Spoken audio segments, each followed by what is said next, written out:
Cancer.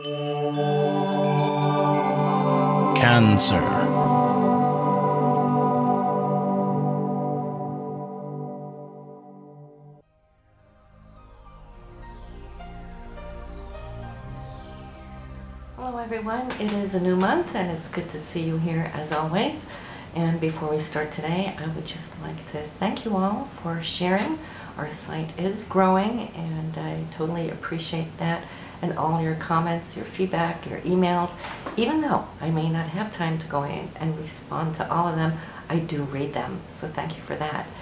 Now, also before we proceed, I have created a little tune which is for healing, and that in mind I have those that went down on the Malaysian jet, those who crossed over the Rainbow Bridge, and for their family members who have lost their loved ones, also the ferry boat that capsized with all those children in it. And most of us, we are mothers, you know, and as females, even for those of you who have no children, we are natural born healers. It's within our natures. And don't get me wrong, I also have a good percentage of you men too, so you're absolutely welcome to participate. But I would like to ask you to take a moment to listen to this, and while you close your eyes and allow your hearts to open and send forth that healing energy, both to those who have departed, but also to those family members who are left back, and the hurt that they're feeling. So I thought I'd do this month. You'll find a button so you can just click through, listen, and then come back, and we shall see what's up for you here now this month.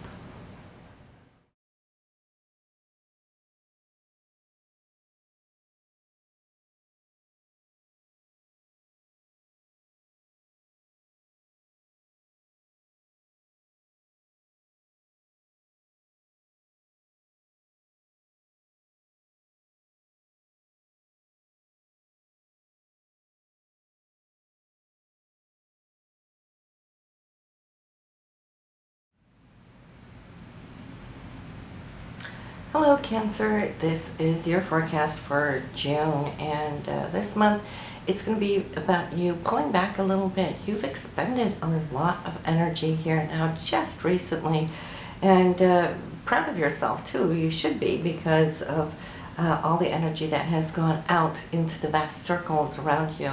It looks like you've been giving a lot out to circles of friends that might have been needing a whole lot more attention from you this last month, or here in the month of May, if you're looking at this forecast a little early. And not that you don't love it, because you do. You've been catching up and giving to it. So June is going to be more about like stepping back a little bit now and taking more care of those inner needs, where Spirit is calling you inwards, okay, to listen within. And it's a time for you to spy yourself, to do those things that where you find tranquility and relaxation. This is where you can refuel and recharge your batteries here for the coming year. Every year at this time, the month before your birthday, there is that need to kind of restore, because for 11 months you've been out there running, doing, you know, acting, giving, taking care of, nurturing everybody else but yourself. So June is the time for you to do so, pull back, and you will also be visited there when Mercury retracts, goes back into the 12th house. It will be in your first house initially, and then Mercury is going to go retrograde from the 7th. So as you know that we don't sign any contracts if we don't have to. We try to avoid it best we can, just because things can get delayed, screwed up, and then we have to go and redo everything later down the road. So if you can avoid it, that would be a good thing. But from the 7th, no, from the 18th, I'm sorry, Mercury will turn around and go back into this 12th house and join up with the Sun there. That gives you extra time to listen to self, your higher self, to do that spiritual cleansing. You know, great time for you to listen to relaxing music and do yoga, meditations, and so forth. You don't always give yourself enough time, Cancer, do you? So this is your time, and make the rest of those around you, make them aware of it too, that you're taking this time off for you. Now let's talk about Jupiter. Jupiter in your sign, it's in the first house, you know, and I know many Cancerians feels a little gypped that you haven't been able to get the most out of it, right? And this is because Jupiter has been tied up in that grand square. It's been opposing Pluto, and then it was squared by Mars and Uranus. So you haven't got that full load of abundance that we wait for once every 12 years when it comes to our sign. And it will be 12 years again, you know, until it comes back around to you. And then, of course, you know, Pluto, Uranus won't be there. But don't feel like everything is at lost, because you're not going to have to wait a full 12 years.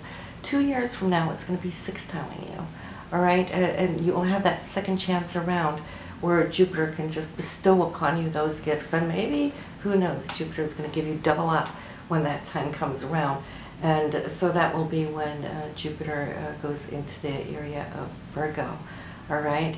That's 2 years from now. 4 years from now, when it goes into the sign here of Scorpio, well, then you'll have a trine to your sign, because it is your sister sign, and that will also give a lot of abundance. So you're not going to have to wait the full 12 years. And I thought I wanted to share that with you, because I know some of you feel that, yes, you have been gypped a little bit, and it is a little sad, you know, because once it comes to our sign, we want it to be the best. But know that in spite of, and think about it this way, the difficulties that many of you have had because of this cross, you know, coming smack into your sign, if Jupiter hadn't been there, it would have been that much tougher, all right? So Jupiter has been giving you a blessing, even though it might not have been as apparent. But if you didn't have Jupiter there now, while this was going on, it would have been 10 times tougher.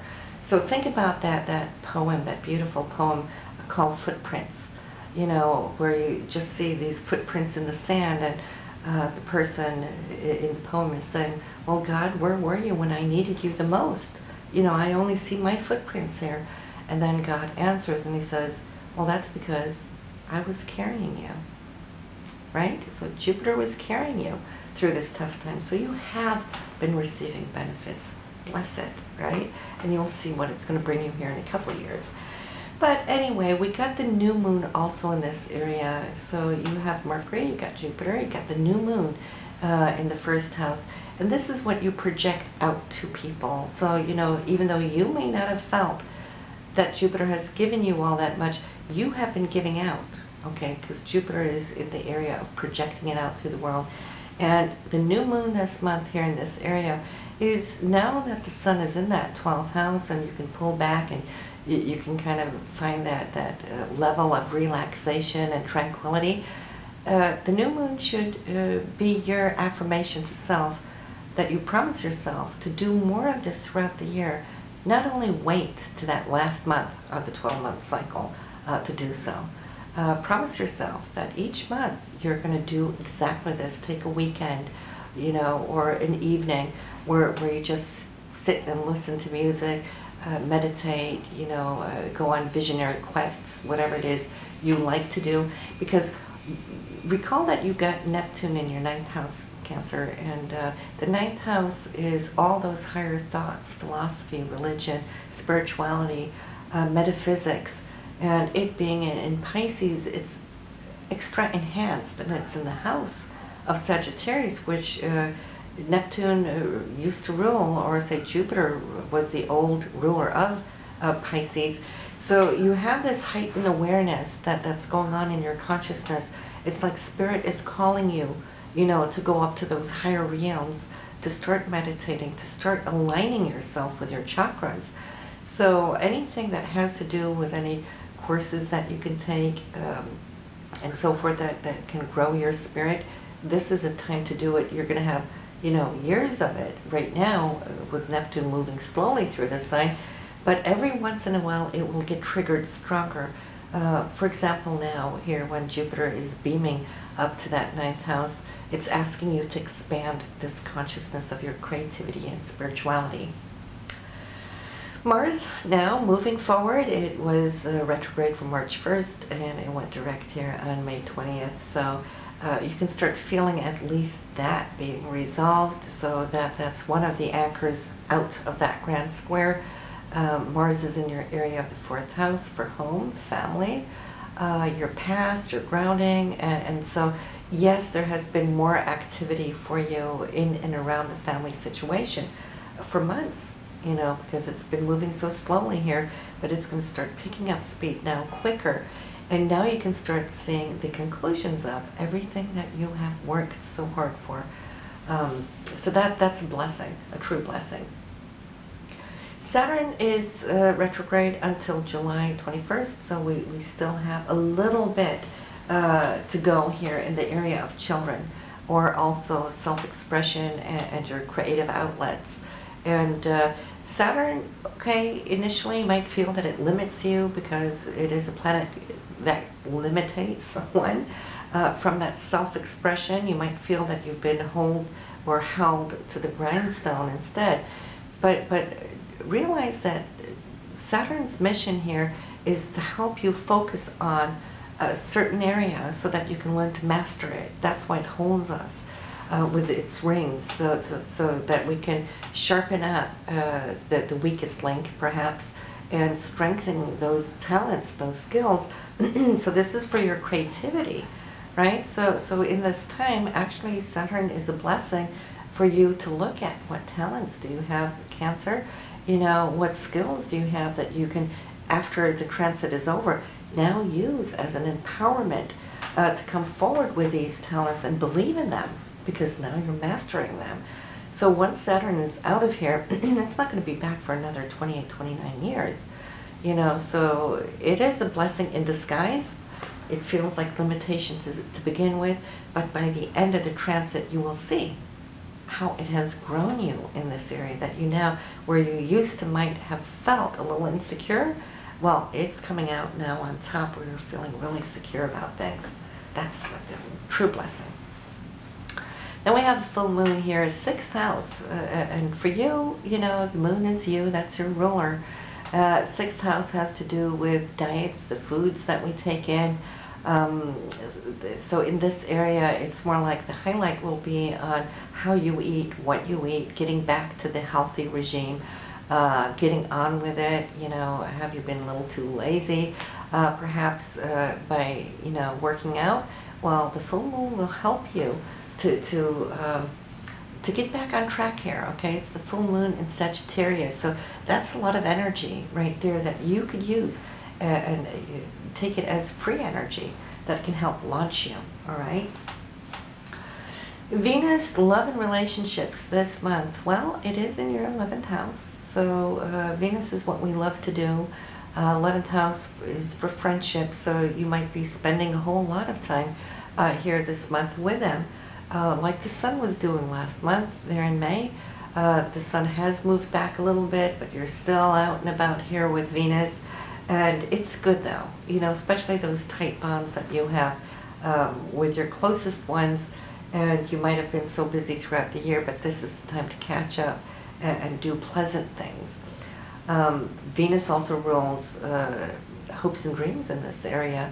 And so, you know, whatever it is your dream is, put your Venetian passion there, and you'll see how certain doors can open up for you, maybe through acquaintances, new acquaintances, social networks and so forth, which the 11th house rules. You can see that maybe there something can come from it of your own creativity. And maybe Saturn here is helping you now to test your talents and skills, which it's been trying to refine for you. So jump out there and see what feedback you get from it. So let's take a look here at top of the month. What are we looking at? It starts off on the 4th with a beautiful sextile Venus and Neptune. So Neptune is the higher octave of Venus. You'll see how these two are going to do the dance with a sextile. It's romantic. Your heart chakra is wide open here. You know, you've got Venus going on here in the heart, and then you've got Neptune here opening up more of the crown. So it's more like a very spiritual type emotionality that you can share with a loved one. And if you're single, well, go for it. You know, do something here creative, paint a picture, make some music, something of that where the arts are touched upon, because it's also a very artsy type of transit. You might get excited and surprised on the 6th, where something can flare up. It's from your 10th house and to your sun. So something on the career front here could be some good news. Maybe an opportunity can open up for you on the 6th. Okay, so Mercury is going to go retrograde on the 7th, and the 8th is a beautiful, passionate time here. We got Sun and Pluto trining one another, and for you, this is going to be between the 11th and the 7th house. So you and your beloved can come do something really nice, a social activity here where there's a lot of fun, there's a lot of passion going into it, and it's just basically a very beautiful time. Some of you can also perhaps come to experience, or should I say celebrate something. It could be an anniversary, maybe an engagement. For those of you getting close to that in your relationship, definitely something here that you've been waiting for, because Pluto is now retrograde. So it's bringing back an old dream, an old hope or wish, and there's a lot of depth to it. Then we have Neptune going retrograde on the 9th. And so Neptune is going to be echoing those hopes, dreams, wishes, visions from the past. And it might be something that you would like to restart, that you started a long time ago, having to do with spiritual, perhaps, classes. The 9th house is always looking for spirit to advance. So you can see that this might be a need that's going to be becoming stronger, you know, at heart and mind. So, but we do have a couple of days we want to be a little aware of this month. The rest of the month is looking pretty good, but the 12th and the 14th, Venus and Saturn, they're at odds with one another. There's an opposition going on there. It's what you want, what you need. That's Venus speaking, you know, and Venus being in your 11th house. Well, Saturn here is, you know, screaming from the 5th house and saying, well, I need your attention here. So there might be a conflict of either being with friends or also with your children. Maybe there's something that collides on this day, that there's two events going on, and so where do you go? You know, is it the friends, is it the children? And of course, children is always the most important. So you might have to make a decision here on that day, but it could also just be perhaps a creative conflict as well, where something needs to be tweaked. The 14th, it's Mars and Pluto, and they're square, and it can be a day where reactions are a little too trigger happy, okay? Mars reacts very spontaneously. It may not think before it speaks, especially when it gets triggered here and provoked by Pluto. So be aware that something might surface here on this day that, especially if you know what it could be and what could be coming, then you can take a few steps towards it before the 14th, just so you know that you can lay the grounds on a more mellow level, so it doesn't have to really flare up to a biggie. But if not, it could be a biggie on this day. But even this shall pass. So it comes quickly, disappears quickly. It's fire, you know, and fire just flares up and then it's gone again. So, you know, it's not going to linger. Because already here on the 18th, well, Venus and Jupiter is quite happy. Whatever, you know, you were going through there on the 12th, well, the 18th is putting it all in place. It's kissing, making up, and feeling quite happy here. They're both being abundant here with you, and this is between the 11th and the 1st house. So it's something that's coming to you personally, and it's coming in the way of hopes and dreams, okay? Here being blessed by Venus on this day. So Venus moving into Gemini, so it's going to be moving out of the social area into the 12th house, joining your sun there. Now both of them are in there thinking that they really need to recharge battery. You are preparing, of course, here, Cancer, for your birthday of next month, right? So yes, the recharge and refill of spa in your spirit. I mean, you can go to the spa and get great massages and whatnot, do those things that are beautiful for you. But it's more the inner self that here needs to be listened to from self, okay? So that brings us to the 25th. That is the second time here in the month where we need to be a little aware of decisions to be made. They might come extremely spontaneous. Out of the blue, you might make up your mind to do something that you hadn't thought of when you got up that morning. Or maybe it was your partner. You know, yesterday could have been a great day, and then here today, something totally kind of turns the corner unexpectedly, and it's an action that might not stick, all right? Something could be said or decided upon today, which can turn around again tomorrow or the next day. And I'm feeling that it will, probably by the 29th, because the 29th is bringing things back into balance and harmony. Okay, so you got like 2 to 3 days there. You might have questions of, now what? Where do I go from here, from this situation? But that should solve itself on a beautiful note. Venus, Neptune here on the 29th. Absolutely beautiful. They were sextile, so think about the 4th. What happened June 4th? When you go back, you had a tinge of it there. It was a sextile. Same two planets are together now in a trine, and so you're just going to get even more of what you experienced there on the 4th. So that's beautiful. All right, we got the full moon on the 13th, the new moon on the 27th. So those are days also to put on your calendar. And so before we end now, just want to remind you to go listen to your moon and rising sign, as always, as that gives you a little bit more insight of what you can come to expect this month. And I'll see you next month. So bye now.